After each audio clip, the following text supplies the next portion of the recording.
मीलितं येन तस्मै श्रीगुरुवे नमः। सर्वे भवन्तु सुखिनः, सर्वे सन्तु निरामयाः, सर्वे भद्राणि पश्यन्तु मा कश्चित् दुःखभाग् भवेत्। विरत विवेक संपन्न श्रद्धेय श्री साहिब जी, मुद मंगल में संत समाज, धर्म प्रेमी बंधुओं, श्रद्धा मूर्त देवियों एवं माताओं, आज सुंदर सुयोग मिला है कि पानी और वाणी दोनों की वर्षा साथ साथ हो रही है। पानी से भौतिक समृद्धि मिलती है और वाणी से मानसिक समृद्धि मिलती है, और जीवन में दोनों की महती आवश्यकता है। संसार में अरबों नर नारी हैं, उनके रंग में, रूप में, लिंग में, भाषा में, संप्रदाय में, मान ग्रंथों में, उपासना पद्धति में बहुत बड़ा अंतर दिखाई देता है। ये जितना अंतर दिखाई देता है सब बाहर का अंतर दिखाई देता है। मनुष्य के आंतरिक जगत में बिल्कुल एकता है। एकता अनेकता में एकता, ये है भारत की विशेषता। भारतीय चिंतकों की ये बहुत बड़ी विशेषता रही है कि उस अनेकता में एकता के सूत्र खोजे। इसीलिए उनके हृदय से निकला सर्वे भवन्तु सुखिनः, सभी सुखी हो। उन्होंने ये नहीं कहा कि भारतीय भवन्तु सुखिनः, पुरुष भवन्तु सुखिनः, ऐसा नहीं कहा। सर्वे भवन्तु सुखिनः, प्राणी मात्र सुखी हो। क्योंकि आंतरिक जगत में बिल्कुल एकता है। हर आदमी अपने जीवन में सुख शांति चाहता है। हर आदमी अपने जीवन में लाभ चाहता है। लाभ महान मनुष्य को सत्संगत गहि ज्ञान, होए सुबस मन आपना, भक्ति धर्म पहचान। जिस आदमी को जिस काम में लाभ जच जाता है, वो आदमी वो काम के लिए समय निकालता है। इसी प्रकार से जिन नर नारियों को सत्संग से लाभ निश्चित हो जाता है, वे सत्संग के लिए भी समय निकालते हैं।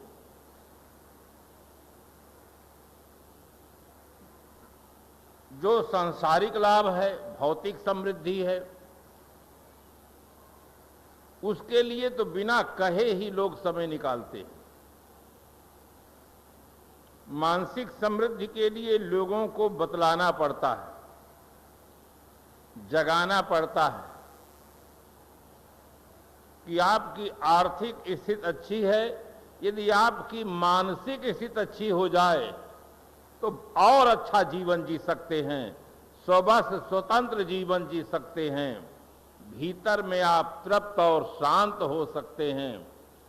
और एक बार जिस व्यक्ति को अनुभव हो जाता है कि भीतर की समृद्धि बाहर की समृद्धि से ज्यादा महत्वपूर्ण है, उस व्यक्ति के जीवन जीने की दिशा बदल जाती है। जब तक हमें अनुभव नहीं होता है तब तक कुछ और का और मानते हैं और कहते हैं। अब जब जीवन में ये अनुभव हो जाता है, यदि मन शांत है, निर्मल है, तो जीवन में बहुत बड़ी प्रसन्नता होती है। भीतर से आदमी तृप्त हो जाता है। इसीलिए कहा गया कि लाभ महान मनुष्य को सत्संगत गई जान। जब सत्संग के माध्यम से व्यक्ति को ज्ञान प्राप्त हो जाता है, वस्तु स्थिति का बोध प्राप्त हो जाता है, तो हमारे जीवन की दिशा सही हो जाती है, जीवन जीने की कला आ जाती है और व्यक्ति अनात्म की आसक्ति से ऊपर उठकर अपने आप में स्थिर हो जाता है। जो लोग कहते हैं कि साहब हमारा मन स्थिर नहीं रहता है, मन बहुत चंचल है, मेरी अपनी दृष्टि में ये शुभ लक्षण है। मन चंचल रहना शुभ लक्षण है। अगर मन चंचल न रहे तो लोग मन को बीड़ी में बैठा दें, बोतल में बैठा दें और वही जीवन भर बैठा रहेगा। चंचल रहता है तो इसका मतलब ये होता है कि वहां वो स्थिर नहीं होना चाहता है, उसे स्थिर पदार्थ चाहिए। और जब वो स्थिर पदार्थ प्राप्त हो जाता है तब मन स्थिर हो जाता है। उसके लिए महाराज गोस्वामी जी ने कहा, निज सुख बिन मन होय कि थीरा, परस की लहै विहीन समीरा। जब तक व्यक्ति को आत्म सुख नहीं मिल जाता है तब तक मन स्थिर नहीं हो सकता है। सांसारिक वासनाओं में मन भटकता रहता है, चंचल रहता है। जो आदमी जितना ही जिसमें आसक्त रहता है उसका मन उतना अधिक उधर चला करता है। ये हर आदमी का अपना अनुभव है। जो जिस आदमी की जिसमें कोई आसक्ति नहीं, कोई उसके प्रति मन में संस्कार नहीं, कोई राग नहीं है, उसका मन वहां जाता ही नहीं। उसका मन उससे बिल्कुल शांत है, तृप्त है। इसलिए हर आदमी को साधन संपन्न होने के साथ साथ साधना संपन्न होने की दिशा में पुरुषार्थ करना चाहिए। जब हम साधन संपन्न होते हैं तो हमें बाहरी सुविधा मिलती है, अच्छे मकान में रहने की, अच्छे वस्त्रों को पहनने की, अच्छे भोजन पाने की और जीवन जीने की तमाम सुविधाएं उपलब्ध हो जाती हैं। किंतु जब तक हमारे जीवन में साधना नहीं होती है, हमारा जीवन निर्विकार नहीं बनता है, पवित्र नहीं बनता है। व्यक्ति इन वासनाओं से ऊपर उठकर साधना निष्ठ जीवन जीने का सौभाग्य नहीं प्राप्त कर पाता है, जो केवल मानव जीवन में संभव है और किसी जीवन में संभव ही नहीं। मानव जीवन पाने का सबसे बड़ा लाभ यह है कि मनुष्य अपने स्वभाव में परिवर्तन करे, संस्कारों में परिवर्तन करे, मान्यताओं में परिवर्तन करके व्यक्ति इन वासनाओं से मुक्त हो जाए। ये वासनाएं ही हमारे दुख का कारण है। जिसके मन में जितना अधिक वासनाओं का तूफान उठता है वह आदमी उतना अधिक भीतर से अशांत रहता है, अतृप्त रहता है। हम आप देखें अपने जीवन में, जिस समय हमारा मन शांत रहता है दुख नाम की कोई चीज नहीं होती है। जब आप गहरी निद्रा में सो जाते हैं, कुछ भी पता नहीं रहता कि हम अहमदाबाद में हैं कि बंबई में हैं। दुख नाम की कोई चीज नहीं रह जाती है, कुछ ख्याल ही नहीं रहता है। और जैसे स्वप्न अवस्था आती है सुख दुख होने लग जाता है। अनुकूल स्वप्न होता है, व्यक्ति को वहां भी सुख की अनुभूति होती है, पदार्थ कुछ भी नहीं, केवल संस्कारों का स्मरण होता है, सुख दुख होने लग जाता है। प्रतिकूल संस्कार आ जाते हैं तो लोग स्वप्न में भी दुखी होने लग जाते हैं, रोने लग जाते हैं, चिल्लाने लग जाते हैं। हर आदमी को यह प्रयास करना चाहिए कि ये हमारे संस्कार शुद्ध हों, शांत हों, हम ऐसी स्थिति प्राप्त करें जहां सबसे हटकर अपने में शांत हो जाएं, ये मानव जीवन पाने का लाभ है। लाभ को हम अनेक भागों में बांट सकते हैं। स्वास्थ्य का लाभ, धन का लाभ, अच्छी बुद्धि प्राप्त करने का लाभ, सदाचरण प्राप्त करने का लाभ और आत्मस्थिति प्राप्त करने का लाभ। इन्हीं लाभों में सभी लाभ आ जाते हैं। लाभ की जब बात आती है तो मुझे एक सेठ जी की याद आती है। एक सेठ जी थे, प्रातःकाल दुकान अपनी खोले और उसी समय पर एक ग्राहक पहुंचा। ग्राहक ने कहा, सेठ जी हमारा माल तौल दीजिए, हम आपको 5 रुपया दे देंगे। सेठ जी बहुत खुश हुए। उन्होंने कहा, ठीक, हम भगवान की पूजा कर लें, धूप दीप अगरबत्ती कर लें, फिर आपका काम पहले करेंगे। सेठ जी धूप दीप अगरबत्ती करते हैं, तत्पश्चात कहते हैं अपना माल लाओ, हम तौल देते हैं। वो व्यक्ति अपना माल निकालता है, झोला से तराजू में रखता है और सेठ जी जैसे तौलना चाहते हैं वो माल नीचे गिर जाता है। आपके मन में होगा कि माल क्या था? जीवित मेढक थे जो वर्षा ऋतु में बोलते हैं, टर टर की आवाज बोला करते हैं, वो जीवित थे। बंधुओं, मुर्दा को तौला जा सकता है, जिंदा को रखेंगे तो इधर उधर कुछ करेगा ही, बहुत मुश्किल हो गया। जैसे तौलना चाहते हैं, कुछ नीचे गिर जाते हैं, उनको उठाते हैं, दूसरी तरफ गिर जाते हैं। सेठ जी तौलते तौलते 5 मिनट समय हो गया, तौल नहीं पाए। सेठ जी खींच जाते हैं।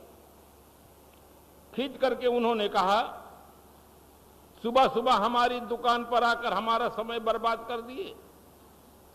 उन्होंने कहा, अभी तो आप कह रहे थे कि भगवान की बहुत बड़ी कृपा है, दुकान खोलते ही ग्राहक भेज दिए, कुछ माल नहीं जाएगा, 5 रुपया मिल जाएगा।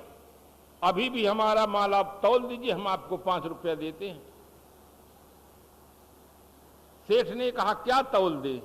ये जीवित मेढक लाए हो, अगर मुर्दा होते तौल देता। इनको तौलना चाहता हूं, एक इधर गिर जाता है, एक उधर गिर जाता है। दोनों में बात छिड़ रही थी। एक वृद्ध व्यक्ति आ गया। वास्तव में वृद्धों का बहुत बड़ा सम्मान होना चाहिए, उन्हें जीवन का अनुभव के साथ आप गलत व्यवहार करेंगे तो 10 ग्राहक टूट जाएंगे। इस ग्राहक के साथ सुंदर व्यवहार करेंगे तो 10 नए ग्राहक मिल जाएंगे।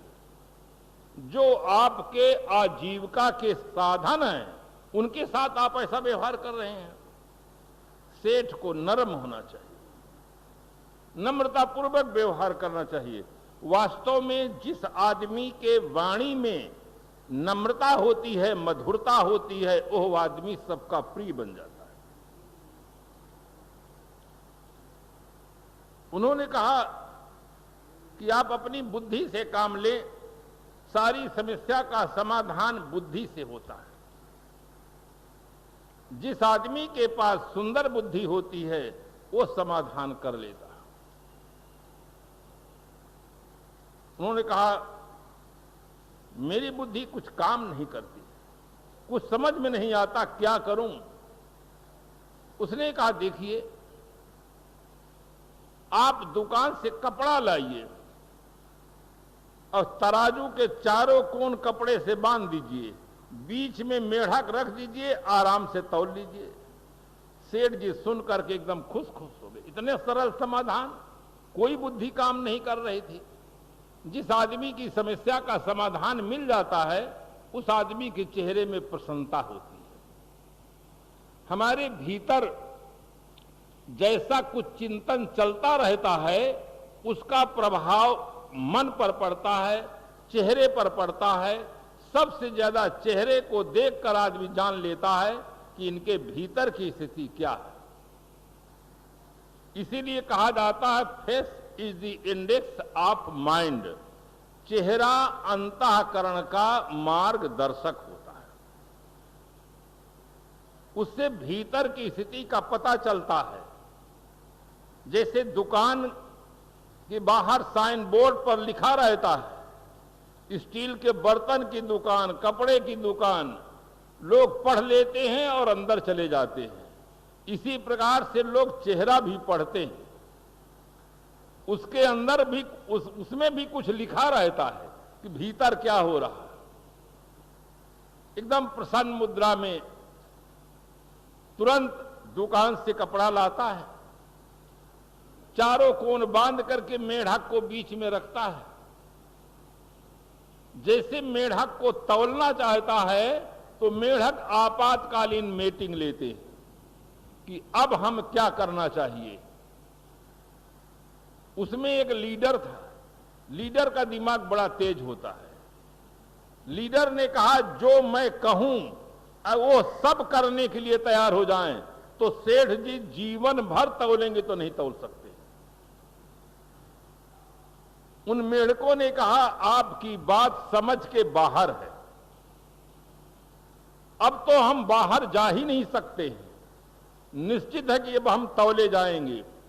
उन्होंने कहा कि ये बहस करने का समय नहीं है, मैं जो उपाय बतलाऊं सब प्रतिज्ञा करो कि वही काम हम करेंगे, तुरंत सफलता मिल जाएगी। सब प्रतिज्ञा लेते हैं, जो आप उपाय बताएंगे वही हम करेंगे। नेताजी खुश हो जाते और कहते हैं एक उपाय है, उपाय ये है कि इसमें हम उछले और कूदें, बाहर तो नहीं जा सकते हैं, किंतु इस उपाय ये कि इसमें हम उछलेंगे और कूदेंगे तो डांडी कभी सीधी नहीं हो सकती है। सभी फुल पावर में आकर के उछलने और कूदने लगे। सेठ जी तौलते तौलते परेशान हो गए, नहीं तौल पाए, अंतिम में कपड़ा छोड़ दिए और कहे ले जाओ अपना, हमें 5 रुपया नहीं चाहिए। तो इस प्रकार से बंधुओं, ये आज की स्थिति हमारी ऐसी है, जो आज के लीडर हैं ये देश की स्थिति के साथ ऐसा कर रहे हैं। उछल कूद मचवाते हैं, कभी भाषावाद, कभी प्रांतवाद, कहीं जातिवाद, कहीं मंदिर मस्जिदवाद को लेकर के केवल उछल कूद करवाते हैं। इसीलिए देश में स्थिरता नहीं होती है और ये नहीं कुछ हो पाता है। हर आदमी अपने जीवन को सही ढंग से जिए तो सचमुच उसे लाभ प्राप्त हो सकता है, अमूल्य लाभ प्राप्त हो सकता है, उसका मन स्वस्थ हो सकता है।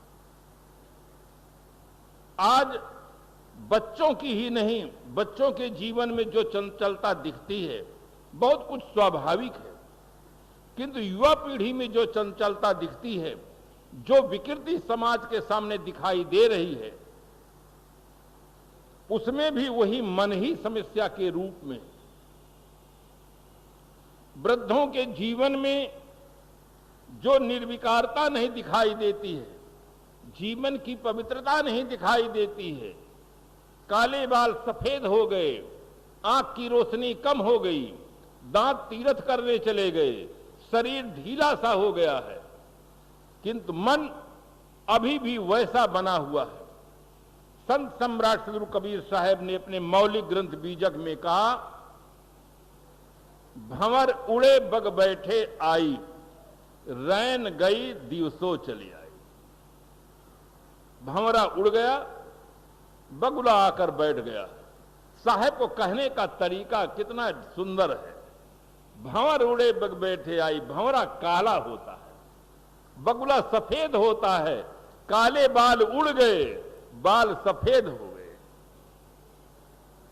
किंतु दुख की बात है कि अभी मन सफेद नहीं हुआ। शरीर में परिवर्तन हुआ, शरीर के आकृति में परिवर्तन हुआ, किंतु भीतर मन में परिवर्तन नहीं हुआ। मन भी बदलना चाहिए। शरीर की परिवर्तन के साथ साथ अगर हमारी मान्यताओं में, मन की धारणाओं में परिवर्तन हो जाए तो कहां ही कबीर जान दे बही, और जब से चेते तब से सही।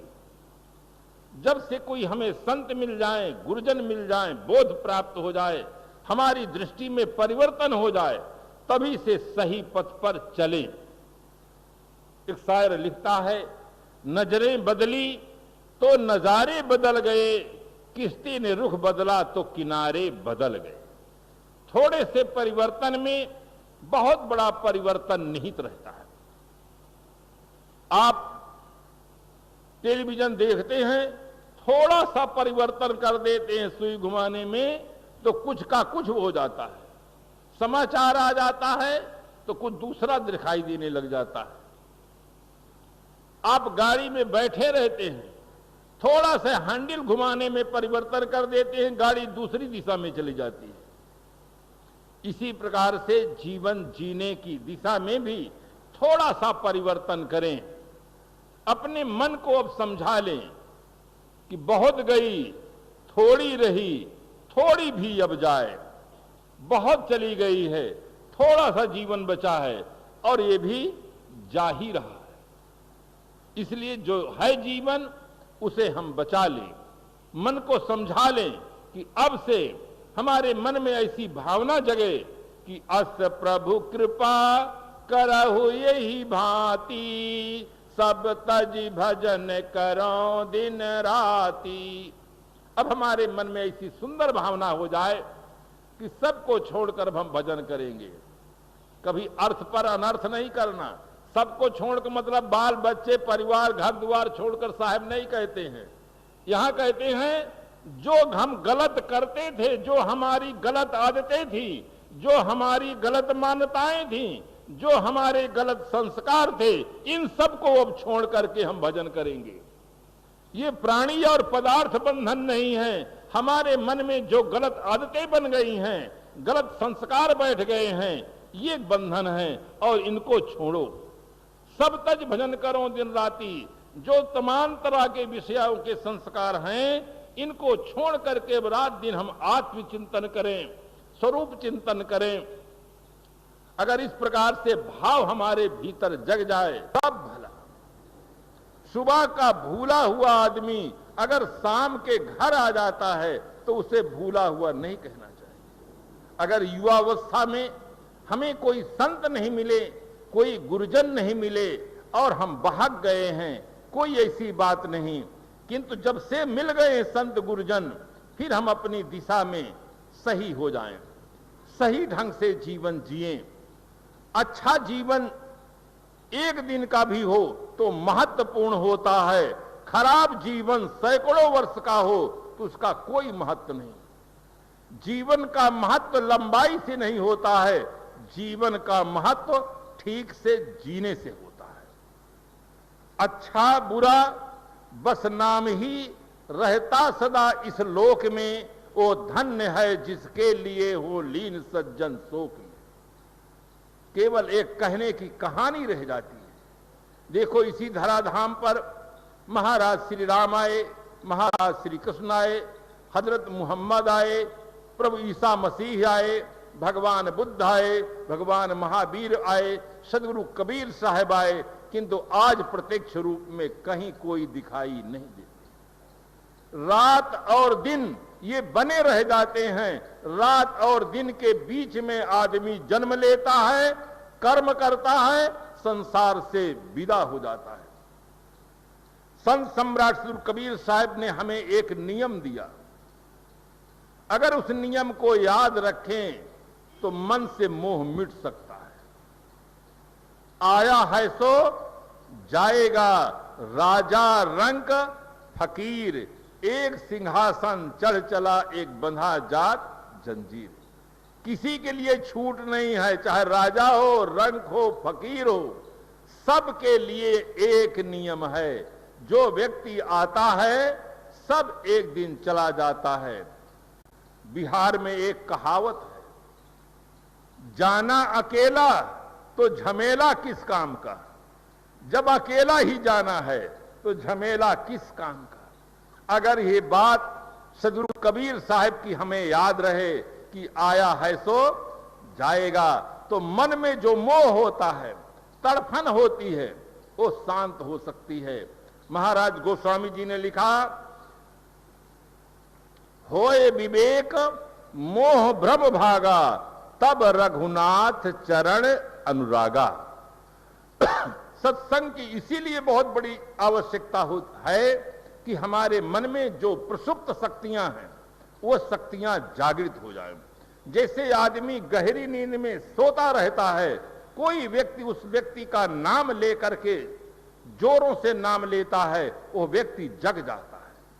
इसी प्रकार से सत्संग में बैठने से, श्रद्धा भाव पूर्वक श्रवण करने से हमारे अंदर जो प्रसुप्त भावनाएं हैं वो जागृत हो जाती हैं, वो जीवन को एक नई दिशा मिल जाती है और आदमी के अंदर बहुत बड़ा पावर है। वो पावर है, सबसे बड़ा पावर है संकल्प शक्ति का पावर। जिस आदमी की संकल्प शक्ति मजबूत होती है वो आदमी अपने जीवन में जो निर्णय लेता है उसमें सफल हो जाता है। वो संकल्प शक्ति हमारी जागृत हो जाती है, हम अपने कल्याण कृत कार्य में सफल हो जाते हैं। इसीलिए सत्संग की महिमा सभी महापुरुषों ने बड़े ही भावपूर्वक गाया और आज प्रत्यक्ष देखा भी जाता है कि सत्संग से प्रभावित व्यक्ति समस्त दुष्कर्मों से मुक्त हो जाते हैं। शराबी शराब छोड़ देता है, मांसाहारी मांस छोड़ देता है, दुर्व्यसनी दुर्व्यसन छोड़ देता है, संसार में आसक्त प्राणी वहां से हट करके आत्मचिंतन करने लग जाते हैं। भौतिक जो शक्तियां हैं वो शक्तियां केवल हमारे शरीर को समाप्त कर सकती हैं। आज विज्ञान के युग में नाइट्रोजन बम, हाइड्रोजन बम, परमाणु बम बने हैं, ये हमारे शरीर को विनाश कर सकते हैं, किंतु जो हमारी गलत आदतें हैं, जो गलत मान्यताएं हैं, इसमें किंचित भी परिवर्तन वे नहीं कर सकते। शब्द शक्ति में इतनी बड़ी शक्ति है कि आदमी जीवित रहता है और उसकी गलत आदतें छूट जाती हैं, उनकी मान्यताएं छूट जाती हैं। इसलिए शब्द शक्ति में बहुत बड़ी शक्ति। इसीलिए सत्संग में आकर के श्रद्धा भाव पूर्वक एक एक शब्दों को अच्छी तरह से सुने तो सिमिट सिमिट जिम भर ही तलावा, जिम सदगुण सज्जन पहावा। एक एक बूंद पानी गिर करके बड़े बड़े तालाब भर जाते हैं, घड़ा भर जाता है।